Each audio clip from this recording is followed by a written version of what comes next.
Welcome to Supathya. Today I am going to show you how to make Ellu Urundai balls or Sesame balls as it is called. Let us look at the ingredients now.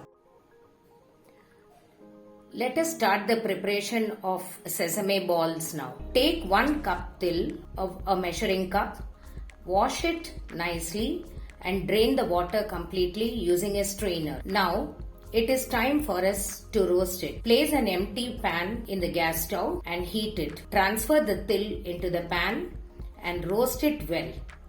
One point to note here while the till is getting roasted is we have to wait patiently till all the till splutters well. Then transfer the roasted till into another container. Now it's time for us to make the jaggery syrup. Take the same measuring cup of which we use for till and measure the jaggery in it. Take half cup of water and pour the water in on top of the jaggery and start slowly boiling it. Now sometimes there is sand noted in the jaggery syrup. We have to strain the jaggery syrup and then transfer it into the pan again. Now our jaggery syrup is getting ready and the consistency for making the jaggery syrup is little more than 1 string consistency and a thick syrup of jaggery.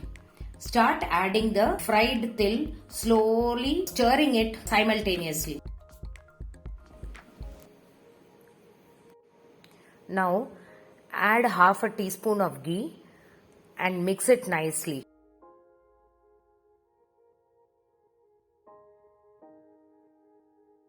Take a foil paper now, smear it nicely with ghee. At the same time your hands also. Now take small portions of the mixture and start rolling it into tight balls.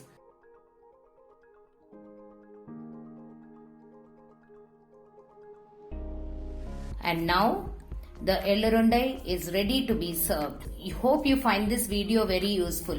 Thank you for watching Supathya.